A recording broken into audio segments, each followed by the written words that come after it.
లేకుండా వీళ్ళు వచ్చి బళ్ళు పెట్టి పనులు చేస్తారు.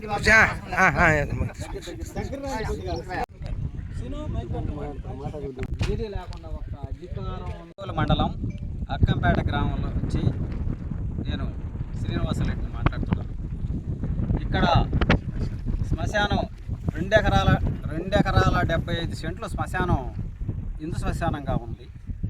గతంలో నుంచి దీనికి దారులు లేకుంటే ఆక్రమణకు గురై 4 సెంట్లు కూడా లేకుండా ఆక్రమణకు గురై ఉంటే ఇక్కడ కిరణ్ కుమార్ రెడ్డి సర్పంచ్గా అయినప్పుడు ఆక్రమణలన్నీ తొలగించి సిమెంట్ రోడ్లు వేసి ఇక్కడ అంతా ఫినిషింగ్ తీసి దీన్ని అంతా డెవలప్ చేసి ఇదో పహరీ గోడ కట్టి ఇదంతా డెవలప్ చేసి దీన్ని శ్మశానంగా పంచాయతీ ఆస్తి కాబట్టి పంచాయతీకి సంబంధించింది ఏర్పాటు చేస్తే ఇప్పుడు ఇక్కడున్న ఈ లోకల్గా ఇప్పుడున్న నాయకులు దీంట్లో కూటమి నాయకులు దీంట్లో వచ్చి ఆకరించుకొని ఇదిగో ఈ విధంగా తొలగించేసి ఏ అనుమతి వాళ్ళకి లేకుండా దీంట్లో దౌర్జన్యంతో వచ్చి బళ్ళు పెట్టి సదరపెట్టి దీన్ని ఏం చేయాలనుకుంటున్నారో జనాలకు అందరికీ ఆందోళనగా ఉంది. వాళ్ళు చేసే పని జనమందరూ ఆందోళనలో ఉన్నారు. ఈరోజు గ్రామంలో ఏం చేస్తున్నారు, ఇక్కడ ఏం జరుగుతుంది ఏందనేది 2 రోజుల నుంచి వాళ్ళు అధికారులను కూడా పక్కకు పెట్టి అధికారులు కూడా వచ్చి ఆపేసి పోతూ ఉంటే మళ్ళీ వాళ్ళు వచ్చి మళ్ళీ స్టార్ట్ చేసి చేస్తూ ఉన్నారు. దీన్ని శ్మశానాన్ని ఏ ఆక్రమణలకి గురి కాకుండా కాపాడుకోవాలని మా గ్రామస్తులు అందరం ఈరోజు ఇక్కడికి రావడం జరిగింది. దీన్ని ఇదే విధంగా ఇట్నే ఉండాలని శ్మశానాన్ని శ్మశానంగా ఉండాలని కోరుకుంటూ ఈ లోకల్గా ఈ నాయకులు దౌర్జన్యాలన్నీ అరికట్టి దీన్ని కాపాడవలసినదిగా మేము కోరుకుంటున్నాం గ్రామస్తుల తరఫున. పేరు శ్రీహరెడ్డి.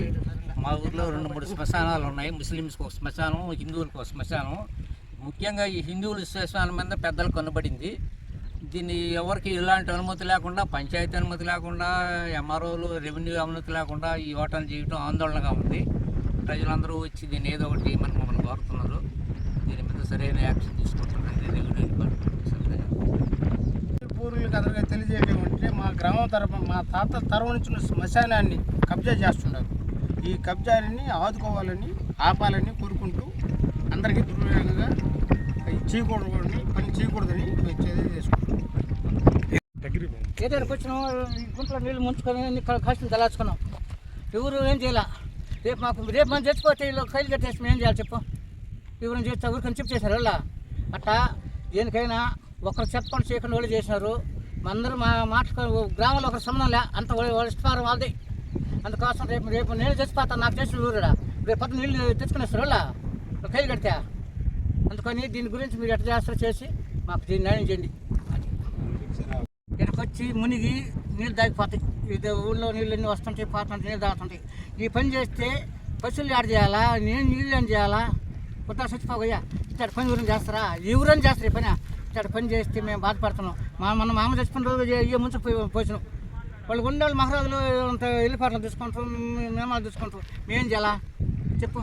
ఇక్కడ పని ఊరిని చేస్తారా. చూడండి సార్ మనం చెప్పాడు ఈ పని చెప్పినా చెప్పు చెప్పాలా. నేను అడతాను చదవమని అడతాను. ఏమయ్యా ఈ పని చేయమని అడతా.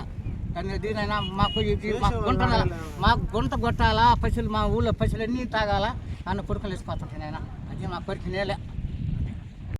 అక్కంపేటలో గత కొన్ని సంవత్సరాలుగా పెద్దవాళ్ళ హయాం నుంచి ఈ శ్మశాన వాటిక మాకు తెలిసిన కాడి నుంచి పెద్దవాళ్ళ నుంచి ఈ శ్మశాన వాటిక 2 ఎకరాల 75 సెంట్లు విస్తీర్ణంలో ఉంది.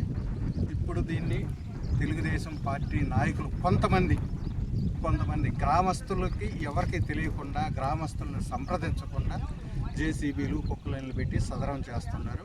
ఇది ఏందనేది మాకు అర్థం కాక, మేము అడిగితే సమాధానాలు లేక ఒక్కొక్కరు ఒక్కొక్క విధంగా సమాధానం చెప్తారు. అంత గుడికి అంటారు, అంత బడికి అంటారు. ఇది గుడులకి బడులకి ఇచ్చేదానికి కాదు కదా. ఇది శ్మశానం లేక కొన్ని ఊర్లలో అల్లాడుతూ ఉంటే శ్మశానాన్ని సదరపెట్టి గుళ్ళకి ఇచ్చేది ఏందనేది మా ఆందోళన. ఇది ఏంటంటే ఈశాన్యం మూట గ్రామానికి ఈశాన్యం మంచిదని అన్నీ ఉండించుకున్నాము. ఇప్పుడు దీన్ని పెద్దల రోజుల నుంచి ఉంది. ఇది ఇప్పుడు ఎవరికి తెలియకుండా ఏమీ లేకుండా గత 2 రోజుల నుంచి కొక్కు లైన్లు జేసీబీలు పెట్టి సదరపెట్టడం. అందువల్ల మాకు ఏమీ అర్థం కాక మాకు ఎవరు సమాధానం చెప్పక కూటమి నాయకులు కొంతమంది అందరూ అని చెప్పటం లేదు, కొంతమంది దీన్ని అరికట్టాలని ప్రభుత్వానికి